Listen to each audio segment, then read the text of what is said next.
The Philistines gathered their forces for war at Soko in Judah, encamped between Soko and Azekah in Ephes Demim.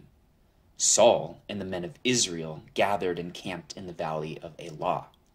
Then they lined up in battle formation to face the Philistines. The Philistines were standing on one hill, and the Israelites were standing on another hill, with a ravine between them. Then a champion named Goliath from Gath came out from the Philistine camp. He was 9 feet 9 inches tall, and wore a bronze helmet and bronze scale armor that weighed 125 pounds.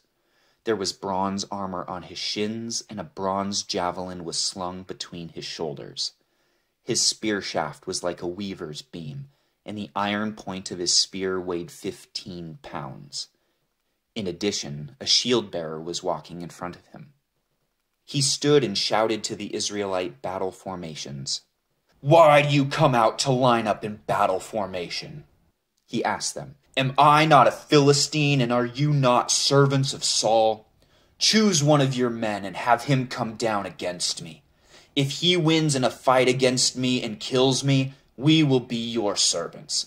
But if I win against him and kill him, then you will be our servants and serve us." Then the Philistine said, "I defy the ranks of Israel today. Send me a man so we can fight each other." When Saul and all Israel heard these words from the Philistine, they lost their courage and were terrified. Now David was the son of the Ephrathite from Bethlehem of Judah, named Jesse. Jesse had 8 sons, and during Saul's reign was already an old man. Jesse's 3 oldest sons had followed Saul to the war, and their names were Eliab, the firstborn, Abinadab, the next, and Shammah, the third, and David was the youngest.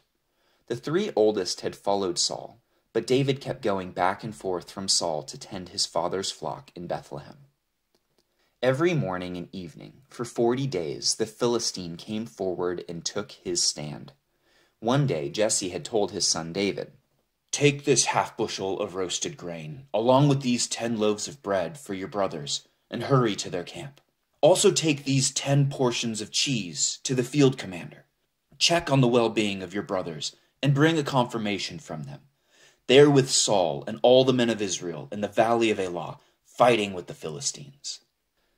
So David got up early in the morning, left the flock with someone to keep it, loaded up, and set out as Jesse had charged him. He arrived at the perimeter of the camp as the army was marching out to its battle formation, shouting their battle cry. Israel and the Philistines lined up in battle formation, facing each other. David left his supplies in the care of the quartermaster and ran to the battle line. When he arrived, he asked his brothers how they were. While he was speaking with them, suddenly the champion named Goliath, the Philistine from Gath, came forward from the Philistine battle line and shouted his usual words, which David heard.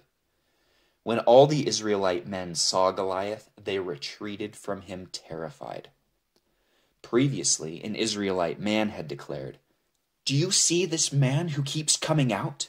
He comes to defy Israel. The king will make the man who kills him very rich, and will give him his daughter. The king will also make the family of that man's father exempt from paying taxes in Israel." David spoke to the men who were standing with him. "What will be done for the man who kills that Philistine and removes this disgrace from Israel? Just who is this uncircumcised Philistine that he should defy the armies of the living God?" The troops told him about the offer, concluding, "That is what will be done for the man who kills him." David's oldest brother Eliab listened as he spoke to the men, and he became angry with him. "Why did you come down here?" he asked. "Who did you leave those few sheep with in the wilderness? I know your arrogance and your evil heart. You came down to see the battle." "What have I done now?" protested David. "It was just a question." Then he turned from those beside him to others in front of him and asked about the offer. The people gave him the same answer as before. What David said was overheard and reported to Saul, so he had David brought to him. David said to Saul, Don't let anyone be discouraged by him. Your servant will go and fight this Philistine." But Saul replied, "You can't go fight this Philistine. You're just a youth, and he's been a warrior since he was young." David answered Saul, "Your servant has been tending his father's sheep.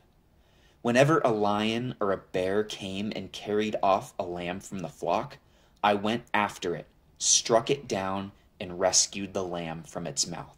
If it reared up against me, I would grab it by its fur, strike it down, and kill it. Your servant has killed lions and bears. This uncircumcised Philistine will be like one of them, for he has defied the armies of the living God." Then David said, "The Lord who rescued me from the paw of the lion and the paw of the bear will rescue me from the hand of this Philistine." Saul said to David, "Go, and may the Lord be with you." Then Saul had his own military clothes put on David. He put a bronze helmet on David's head and had him put on armor. David strapped his sword on over the military clothes and tried to walk, but he was not used to them. "I can't walk in these," David said to Saul. "I'm not used to them." So David took them off. Instead, he took his staff in his hand and chose 5 smooth stones from the wadi and put them in the pouch in his shepherd's bag. Then, with his sling in his hand, he approached the Philistine. The Philistine came closer and closer to David, with the shield-bearer in front of him. When the Philistine looked and saw David, he despised him because he was just a youth, healthy and handsome. He said to David, "Am I a dog that you come against me with sticks?" Then he cursed David by his gods.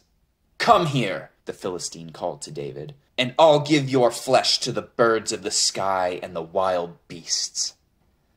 David said to the Philistine, "You come against me with a sword, spear, and javelin, but I come against you in the name of the Lord of armies, the God of the ranks of Israel. You have defied him.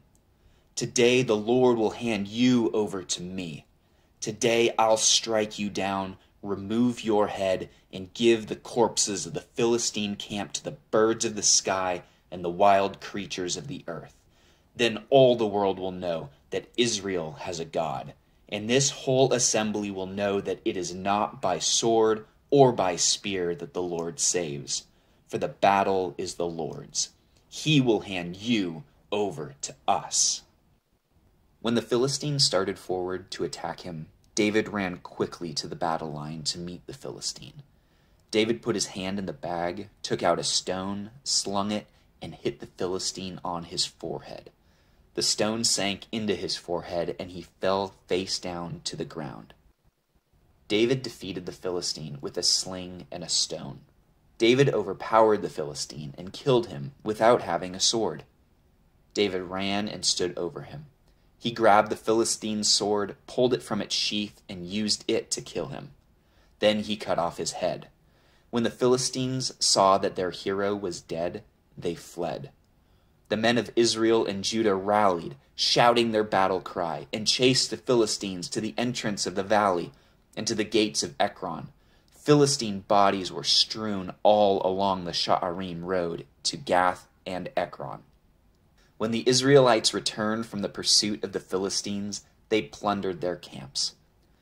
David took Goliath's head and brought it to Jerusalem, but he put Goliath's weapons in his own tent. When Saul had seen David going out to confront the Philistine, he asked Abner, the commander of the army, "Whose son is this youth, Abner?" "Your Majesty, as surely as you live, I don't know," Abner replied. The king said, "Find out whose son this young man is."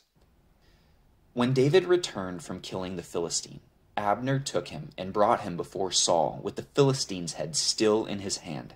Saul said to him, "Whose son are you, young man?" "The son of your servant Jesse of Bethlehem," David answered.